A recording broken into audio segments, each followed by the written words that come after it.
बिस्मिल्लाहिर्रहमानिर्रहीम। अस्सलाम वालेकुम। कैसी हैं आप सब बहनें?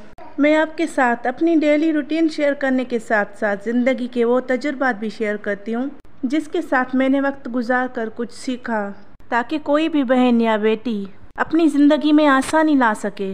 सिर्फ यूट्यूबर से उनकी डेली रूटीन देखने का वक्त सबके पास नहीं होता, लेकिन उनसे किसी ना किसी बात पर हम मोटिवेट होते रहते हैं।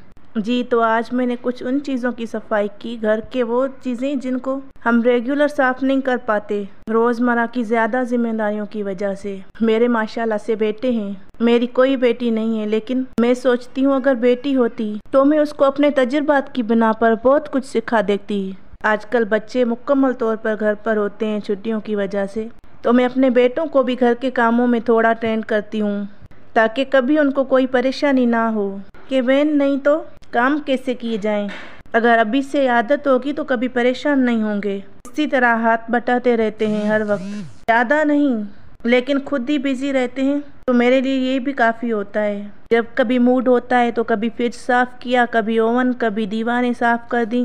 कुकिंग में तो जनाब मैं जब रोटी बनाती हूँ तो छोटी छोटी अपनी रोटियाँ बना लेते हैं, और कभी साथ खड़े रहो तो अंडा फ्राई भी कर देते हैं, तो कभी मूड हो तो बर्तन भी धो देते हैं। अभी तो छोटे हैं, उनका काम मेरे लिए हेल्प तो नहीं होता, लेकिन इस तरह करने से बच्चे बिजी हो जाते हैं खुद, तो ज़्यादा तंग नहीं करते। फिर लड़कों वाली हरकतें कम करते हैं, जैसे बच्चे लड़के होते हैं बेटियों की बनिस्बत बेटे ज़्यादा शरारती होते हैं। तो आज मैं आपके साथ वो बात शेयर करूंगी जो आपने थंबनेल पर पढ़ ली होगी कि मैंने टीवी देखने की आदत, ड्रामा देखने की आदत और गाने वगैरह म्यूज़िक सुनने की आदत कैसे तर्क की, जो इंशाल्लाह आपको भी हौसला देगी और यकीनन आप भी इसी तरह कोशिश करेंगी जैसे मैंने किया। जो लोग अल्लाह की तरफ लौट रहे होते हैं उनका सबसे बड़ा दुश्मन होता है इब्लीस, जो नहीं चाहता कि अल्लाह के बंदे उसकी तरफ लौट कर आएँ। इब्लीस आपको दुख में, तकलीफ़ में दूसरी तरफ लेकर जाता है, वो है आपका वक्त ज़ाया करने के लिए, अल्लाह की तरफ, इबादत की तरफ ध्यान हटाने के लिए, ड्रामे देखने, गाने सुनने, म्यूज़िक वगैरह की आदत। जिस तरह मैंने ये आदत तर्क कर दी, इसी तरह आप भी कर सकती हैं। मेरा मकसद आपको मोटिवेट करना है। जो कुछ ज़िंदगी से मैंने तजुर्बात से सीखा, अगर कोई सुनकर सीख ले तो आसानी हो सकती है। इस तरह करने से वक्त भी बच जाता है और गुनाह से भी इंसान बच जाता है। शादी से पहले हमारी ऐसी तरबियत नहीं थी कि हम गाने वगैरह, टीवी वगैरह देख सकें, क्योंकि हमें अम्मी ने बचपन से ही नमाज़ पढ़ना सिखाया था। लेकिन शादी के बाद शुरू में ज्वाइंट फैमिली थी, तो एक ही रूम में सब बैठकर टीवी देख लेते थे, तो मुझ में भी कुछ ऐसे आदत पड़ गई। इतनी आदत कि बाकायदा इंतज़ार रहने लगा। एक एपिसोड ख़त्म होती तो दूसरी का काम छोड़कर भी टीवी के लिए वक्त निकालती। लेकिन इस आदत की वजह से दिल ही दिल में बेचैनी रहती। एक तो वक्त ज़ाया करने की वजह से, और दिल में अल्लाह का खौफ होता।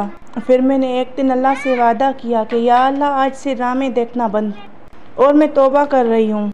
अब यहाँ एक ख़ास बात ये हुई कि मैं अल्लाह ताला से कहा, दिल में एक अहद किया कि अगर मेरी तौबा कबूल हुई होगी तो आज के बाद कभी दिल में बेचैनी नहीं होगी ड्रामे के लिए। और ख़ुद से वादा किया कि आज के बाद कभी ड्रामा देखा तो समझो अल्लाह पाक मुझसे नाराज़ है, उसने मेरी तौबा कबूल नहीं की।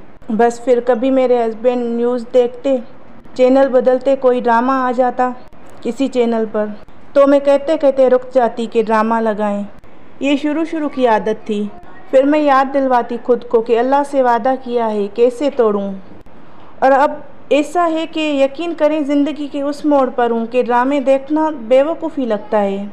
ज़रा भी दिल नहीं रुकता इन चीज़ों पर, और ना ही कोई गाना, कोई म्यूज़िक दिल को टच करता है। मैं हैरान होती हूँ कि कैसे टाइम ज़ाया कर देते हैं हम लोग इन चीज़ों पर, जिनमें सुकून नाम की कोई चीज़ नहीं। उल्टा हंसी आती है कि कैसे हम खुद को परेशान कर देते हैं उन बातों पर जिनका कोई वजूद नहीं, जिनकी कोई हकीकत नहीं, जिसका नाम ही ड्रामा है। दिल से दुआ करने से अल्लाह ज़रूर सुनता है। मैंने भी इस अंधेरे से निकलने के लिए अल्लाह से दुआ की थी कि या अल्लाह, इस झूठ से, इस अंधेरे से मुझे निकाल दे। बेशक दिलों का सुकून अल्लाह के ज़िक्र में है। अल्लाह के ज़िक्र ही से दिल सुकून पाता है। अब तो ये हालत है कि किसी का कभी स्टेटस आ भी जाए सामने तो वॉल्यूम कम कर देती हूँ, ताकि जिन कानों को गाने सुनने की आदत नहीं वो रोज़े में अल्लाह ताला से ये ना कहें कि इसने मेरा इस्तेमाल उस चीज़ में किया जिसका तूने मना किया था, बल्कि इन कानों को तो आखिरत में जन्नत में अल्लाह की आवाज़ सुननी है। अगर आप भी मेरी तरह इन बेकार चीज़ों को, इन फजूल चीज़ों को छोड़ना चाहती हैं और घर में और अपने दिल में सुकून चाहती हैं और अपनी औलाद को इस फितने से दूर रखना चाहती हैं, तो सबसे पहले मेरी तरह खुद से शुरू करें, तो ही अपने बच्चों को इन चीज़ों से रोक सकेंगी।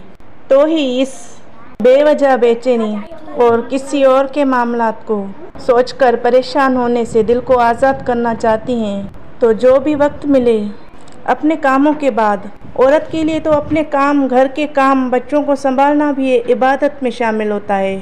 तो इन फजूल चीज़ों को छोड़कर और दिन भर की थकन के बाद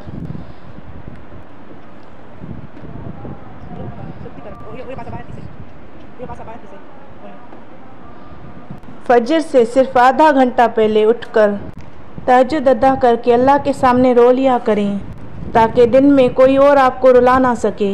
चैनल को सब्सक्राइब कर दें। अगर अल्लाह ने चाहा तो नेक्स्ट वीडियो में मुलाकात होगी। जज़ाकल्लाह।